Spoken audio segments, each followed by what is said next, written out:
Okay, good evening, everybody. It's Wednesday nights. It's halacha and Tanya. Last time we were learning about meal etiquette, so to speak. You know, you don't throw bread. You eat like a mensch. You don't find the expression fresh or guzzle, or as if you never ate before in your life. Okay, now we're talking about when you make hamotzi, when somebody's eating bread and they make hamotzi. What is covered during the meal with that bracha of hamotzi? So that's what we're going to discuss today. So anything that is eaten in the middle of a meal, generally to fill you up, such as meat, fish, eggs, vegetables, things that basically you eat to fill you up. You're eating it to become full. That is covered with the bracha of hamotzi. So you don't have to make a bracha on any of the food that you're eating during the meal. Now, what happens though?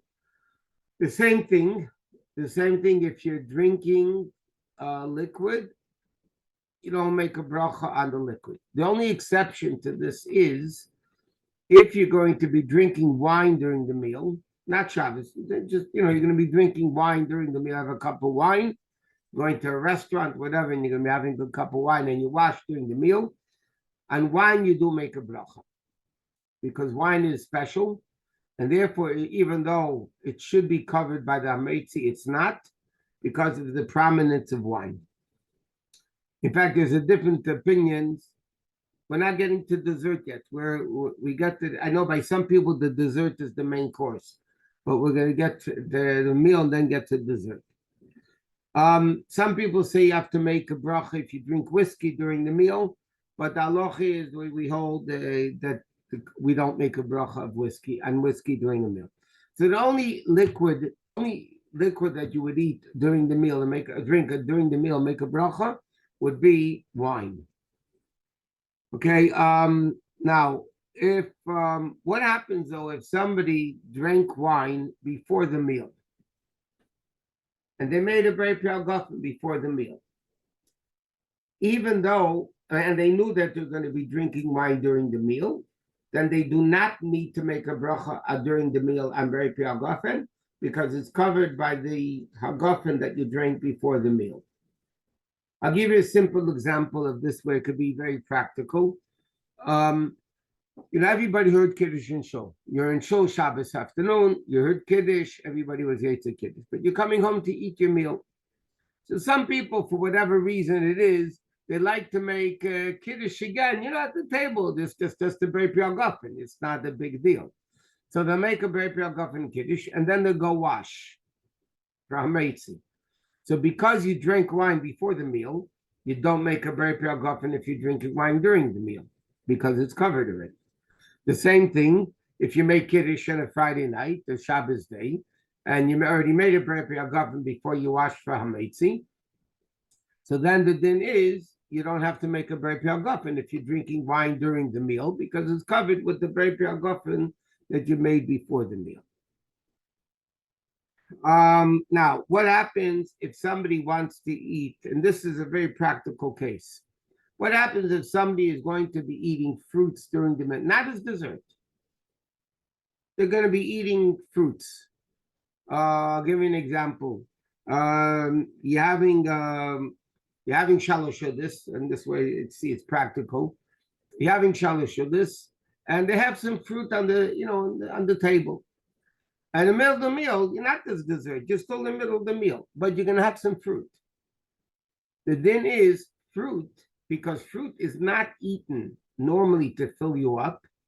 So therefore, hamotzi, like we mentioned, covers what you eat to fill you up. That's what's covered with hamotzi, because lechem, the pasuk says, lechem levav enish yisad. Lechem, bread, fills the person. So hamotzi covers anything that you eat to fill you up. If you're not eating it to fill you up, you're eating because it's sweet. So if somebody will eat, let's say some fruit, a piece of cantaloupe is on the table, they'll take a piece of cantaloupe. Even though you're still eating in the middle of the meal, you're not ready to dessert yet, you still have to make, then you have to make a bread adam on the cantaloupe or eights and the grapes or whatever the bracha would be. It's not covered by the meal. They're still not covered. You have to make a bracha, but you don't have to make it after bracha. Not on the wine that you drink during the meal, not on desserts that we're going to learn you make a bracha on, not on the fruit that you eat during the meal. Why? Because the benching covers everything. Benching is all inclusive. So whatever you ate during the meal and you made a bracha on during the meal, whether it's wine or fruit or other things that we'll learn, the din is benching covers it. But you have to make a bracha before you eat it. Now, what happens if somebody wants to have, they want to eat some of the fruit together with bread and part of the fruit without bread? So then you have to be, no, I'm not saying, okay. What happens if somebody is going to be, I take that back, okay, because it's not a practical, I'm not going to say it. What happens if somebody's meal is bread and fruit? That's the meal. That's what they're eating. I'll give you an example. You have bread with peaches and cream. So now the peaches are your meal. It's not you're eating a different meal and you just take a peach or a grape or a piece of cantaloupe. Here your meal is basically the fruit. Bread with cream, peaches and cream. So then the din is as follows. Your first bite of the fruit, you take with a piece of bread. In other words, you made a mitzvah on the bread. Now I'm going to eat the peaches and the cream.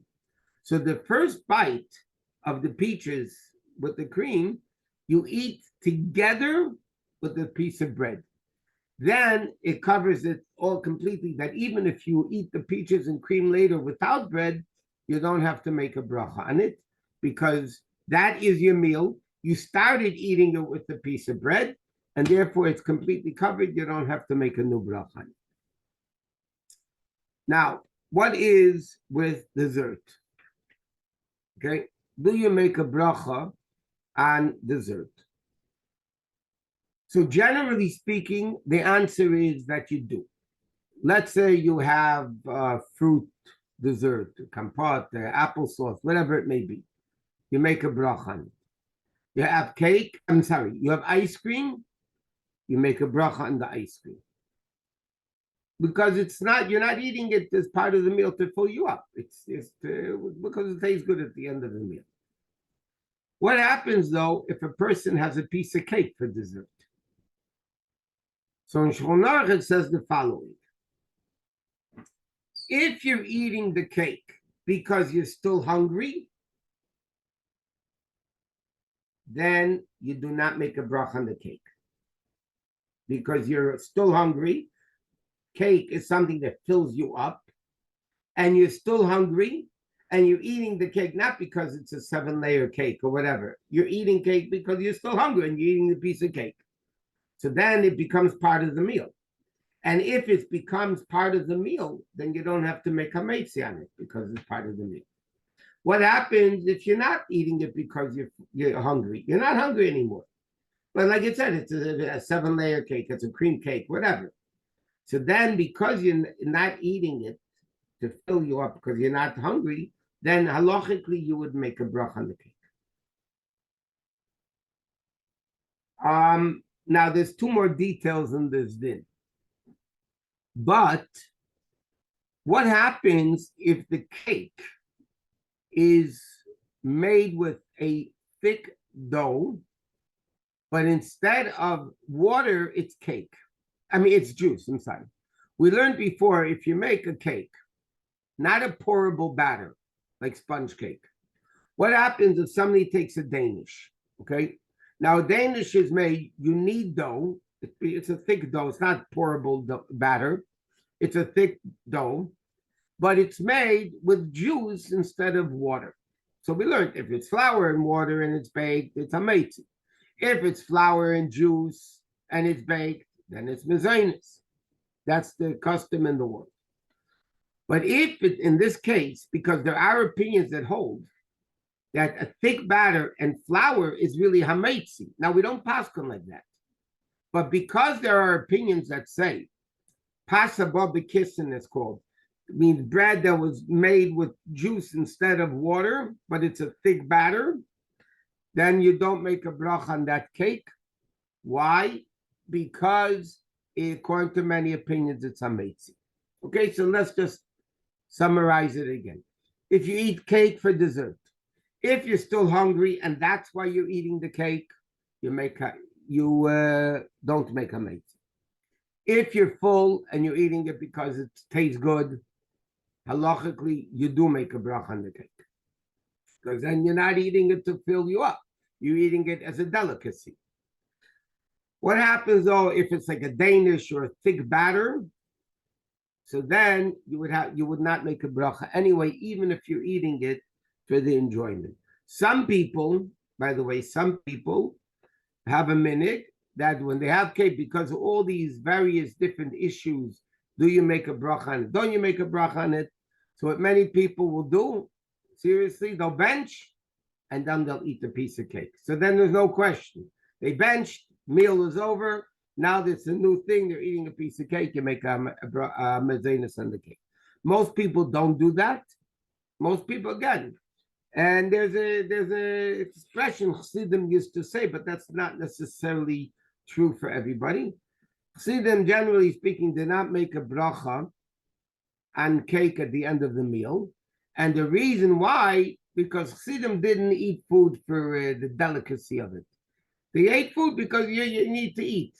So they never ate the cake because they liked the cake. They ate the cake because they were still hungry. That was on the table. That's what they ate. But again, in halacha, the halacha is if you're eating it to fill you up, you do not make a bracha.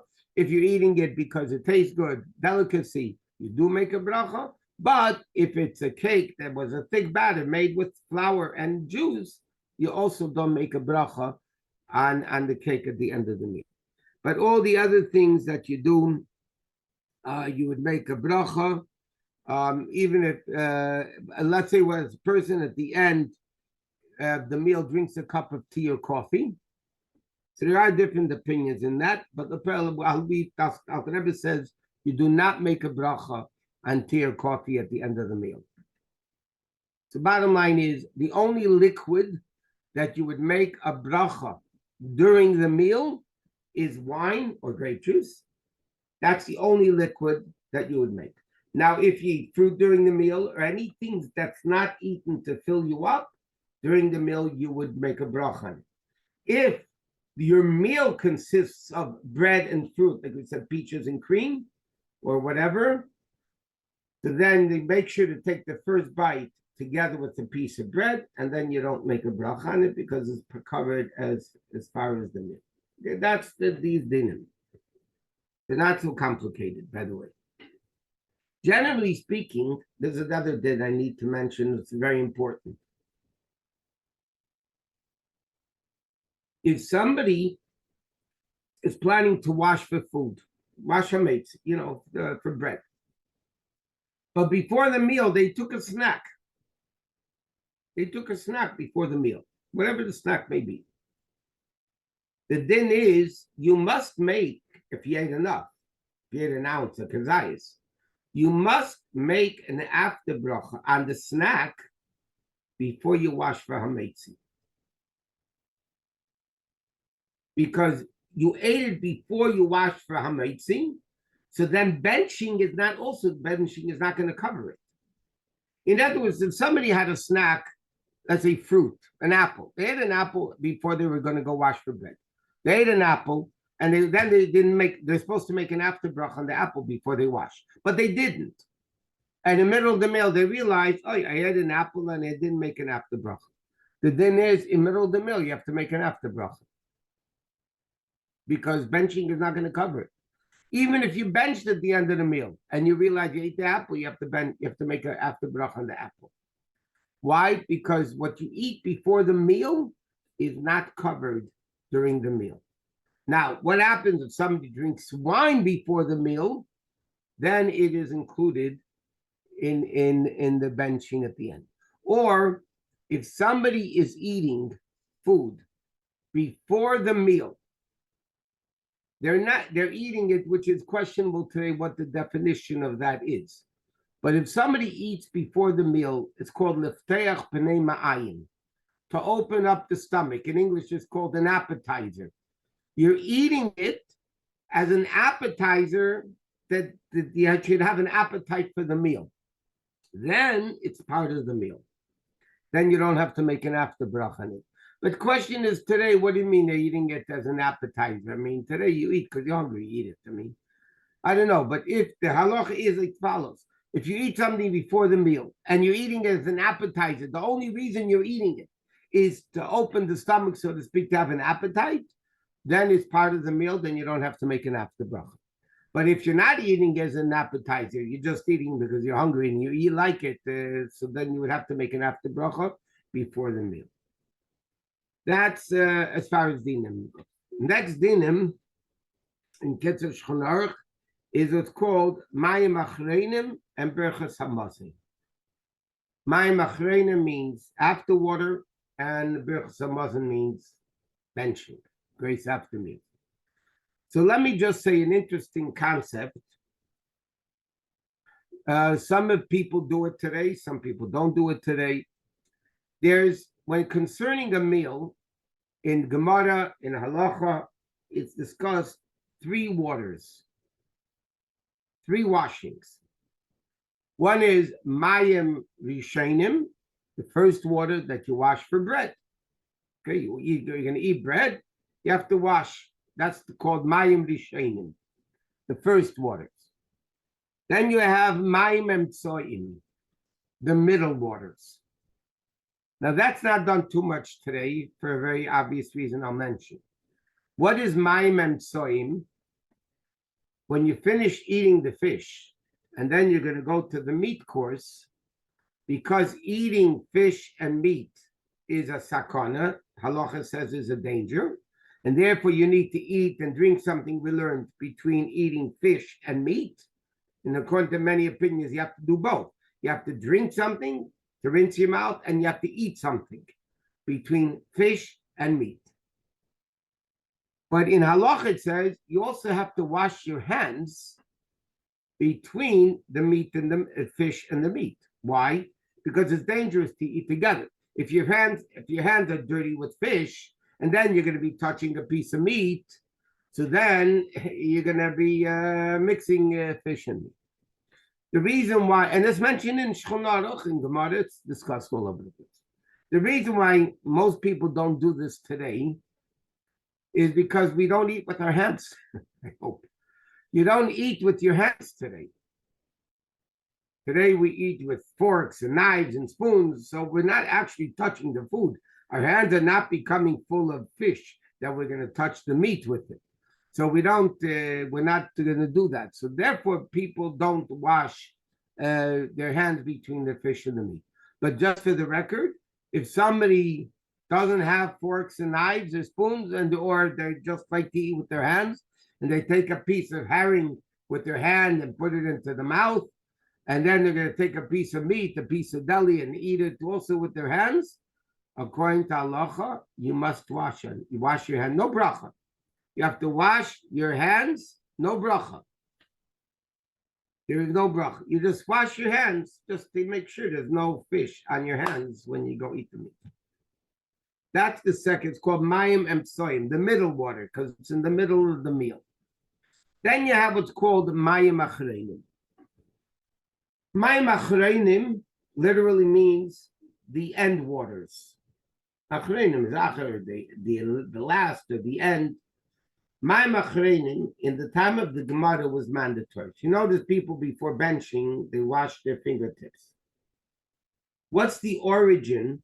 The origin was a very powerful halacha that was mandatory, more than washing for bread. Okay, washing for bread had to do with impurity. Washing at the end of the meal was mamish dangerous if you did. What does that mean? There was a So we say it in davening every day. There was a melach's dainis. There was a salt called melach's dainis. It was dain. There was a very, very powerful salt that people used to eat with their meal. But if you had that salt on your fingers and you rub your eyes, it would danger your eyes. It would literally physically endanger your eyes. So therefore, at the end of the meal, because people used to have this melach's dainis, this salt, this dainis is what's called, a very powerful salt. To give you an example of what it is, not exactly the same. California doesn't know what it is. But like in New York, they have, when it's icy, you throw salt on the sidewalks and on the streets. There's special salt. You can't even use your hands to do it. And it melts the snow. It's very powerful. It's not exactly the same type of salt. But it was a very powerful salt that people ate with their meals. But if you touched your eyes, in certain parts of the body, with that salt on your hand, it was literally dangerous. So mayim achreinim in the time of the Gemara was mandatory. Mamish mandatory that you have to wash your hands mayim achreinim on the fingertips. Many people say today that because today we don't have that salt, so therefore there's no reason to wash mayim achreinim. And in fact, the non-Hasidic world, maybe Shabbos they do it, but this din, by the way, of mayim achreinim doesn't only apply to Shabbos. Anytime you wash for bread, you have to do mayim achreinim. Now, because a lot of people don't do it today, because again, we don't have that sharp salt today, so many people don't do mayim achreinim. Hasidim do, because according to Kabbalah, mayim achreinim is a very, very big thing. It's a very big thing. It removes the tumah from the hands, from the eating. It's not only the salt, it's actually the impurity that goes on their fingertips. And therefore, by the way, according to halacha, it's like this. Washing for bread, you're allowed to use hot water. According to halacha, you can wash your hands for bread with hot water. Mayim achreinim cannot be hot water. It has to be cold water. Question is, how hot, how warm can it be? But it should be, some people say, not even more than body temperature, 98.6. But then you wash with cold water. Because that has to do it, again, with the salt and the impurities or whatever it may be. According to Kabbalah, it's a very, very big thing to wash mayim achreinim, not only Shabbos. Women don't wash mayim achreinim. Generally speaking, they could if they want. What's the reason the women don't wash mayim achreinim? So the world says because they're in the kitchen, they're touching water anyway, so they definitely, their hands are washed. So therefore, they don't wash. That's not a fisherman, but usually women don't wash mayim achreinim. If they want to, they could. Because they have anyway in the kitchen washing their hands with cold water anyway, so they really have mayim achreinim. Now, another interesting thing, there's a sikha from the previous Rebbe. The Rebbe alludes to it in the Haggadah Shel Pesach. I'm just telling you it's a custom, it's not a din. But in our circles, the Friedrich Rebbe writes in a sikha in Tovshin Beis that we don't use silver mayim achreinim. Says when Mashiach comes, then we're going to use silver mayim achreinim. So I'm just saying that's a fact. Many people, you buy silver mayim achreinim. I'm not saying you're not allowed to, but the previous Rebbe writes our minig is that we don't use silver for mayim achreinim. Many people will try not to use metal at all. They just use a glass, whatever, or cup, whatever it is. Now, when you wash mayim achreinim, because there's an impurity. Okay, now where do you wash to? You wash until midway through to the second joint of the fingers, which means within the basically midpoint through the fingers. That's how much the fingers that you have to wash by mayim achreinim, all the way to that second joint or whatever you call that. Now, our custom is also, when they're still wet, we wash our lips. We wipe with the water from my machenim, we wipe our lips, except Pesach, because we don't want to get the matzah wet. What's the reason for that besides the Kabbalistic reasons? They tell a story that there was once a guy lent somebody, a man went over to a woman, a man went over to a married woman, and he said to her, your husband told me you should give me 1,000 rubles, whatever it was. And the sign of it is he ate eggs for breakfast. So the wife hears, yeah, the husband, she knows the husband ate eggs for breakfast. How would he know otherwise? So she gave him the $1,000. The husband came home, he was fuming, he killed it, didn't kill it, whatever the story was, but it was a terrible ending. How did the guy know? How did he know to make up the story? Because when the guy ate breakfast, he didn't wipe his mouth, so there was egg residue on his lips. So he used that as a cop-out excuse to tell the wife, your husband told me to give me 1,000 rubles, and the proof of it is he ate eggs for breakfast. Is that the reason? Probably not. But they use that also when they explain this din. They say that the concept, that's the reason. So our minig is you wash the ends of the fingertips.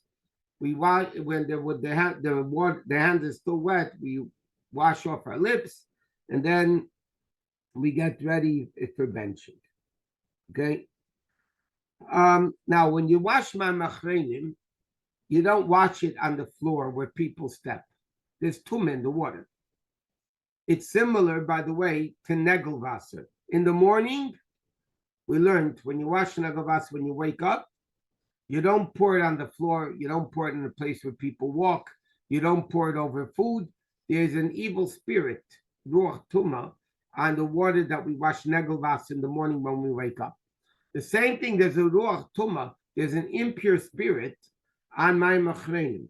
So therefore it says you don't walk on on the water where the water is going to last for an extended period of time. You put it into a keli. The custom is you take it off the table or it's covered, because you don't want to say benching. You don't want to do brachos with impure water all over the place. And another din is, then we'll finish with this. Once you wash mayim achreinim, you're not supposed to talk until you start benching, until you bench, in other words. And if you do, the minig is you're supposed to wash again, mayim achreinim. But there's no bracha, you just wash the fingertips. You're not allowed to talk between the mayim achreinim and benching. And if you do, you have to wash mayim achreinim again. Okay, we're going to go to Tanya now.